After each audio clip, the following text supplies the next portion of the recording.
ഗുരുവായൂരപ്പനും അമ്പലപ്പുഴ ശ്രീകൃഷ്ണനും.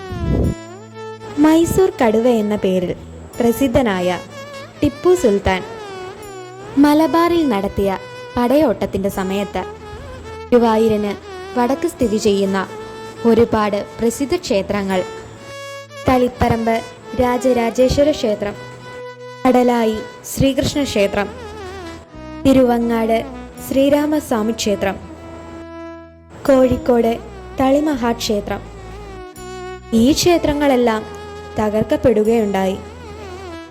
അവയെല്ലാം പിൽക്കാലത്ത് പുനർനിർമ്മിക്കപ്പെട്ടെങ്കിലും ചിലതിൽ ഇന്നും പടയോട്ടത്തിൻ്റെ പാടുകൾ കാണാം.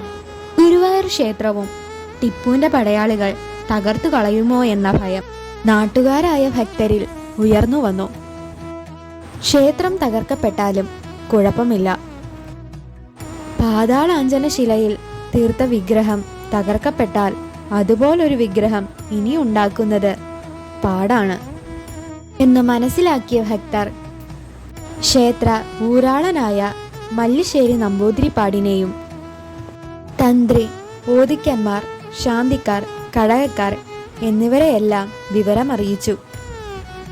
അപകടം മനസ്സിലാക്കിയ അവർ സുരക്ഷിതമായൊരു സ്ഥാനം അന്വേഷിച്ചു നടന്നപ്പോൾ കണ്ടെത്തിയത് കേരളത്തിലെ മറ്റൊരു പ്രസിദ്ധ ശ്രീകൃഷ്ണ ക്ഷേത്രമായ അമ്പലപ്പുഴ ക്ഷേത്രമായിരുന്നു.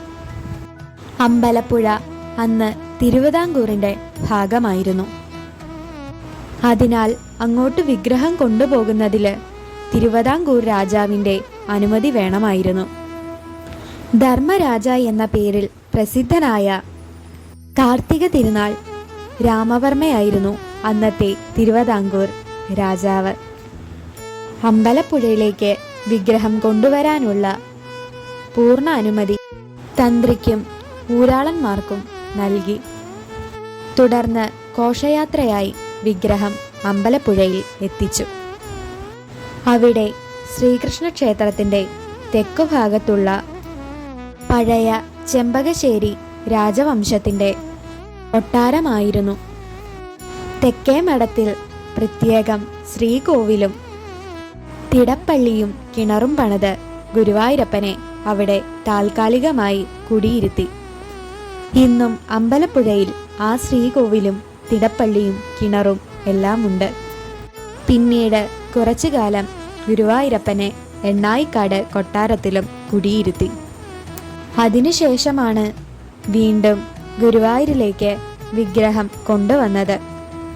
ഇതിനിടയിൽ സമീപത്തുള്ള പല ക്ഷേത്രങ്ങളും തകർത്ത ശേഷം ഗുരുവായൂർ ക്ഷേത്രവും ആക്രമിക്കാൻ വന്ന ടിപ്പുവിന് ചില ദുർനിമിത്തങ്ങൾ മൂലം ആ പദ്ധതി ഉപേക്ഷിക്കേണ്ടി വരികയും പിന്നീട് അദ്ദേഹം ഗുരുവായൂരപ്പന് ചില സമർപ്പണങ്ങൾ നടത്തുകയും ചെയ്യുകയുണ്ടായി. എങ്കിലും ഗുരുവായൂരപ്പൻ അമ്പലപ്പുഴയിൽ കുടികൊണ്ട കാലം ഇരു ക്ഷേത്രങ്ങൾക്കും പ്രശസ്തിയുണ്ടാക്കി. ഇന്നും അമ്പലപ്പുഴയിൽ ഉച്ചപൂജയ്ക്ക് പാൽപായസം എഴുന്നള്ളിക്കുന്ന സമയത്ത് ക്ഷേത്രത്തിൻ്റെ വടക്കേ നടയ്ക്ക് മുകളിൽ ഒരു കൃഷ്ണപ്പരുന്ത് വട്ടമിട്ട് പറക്കുന്നത് കാണാം. ഇത് ഗുരുവായൂരപ്പൻ്റെ സാന്നിധ്യമാണെന്ന് ഭക്തർ ഇന്നും വിശ്വസിച്ചു വരുന്നു.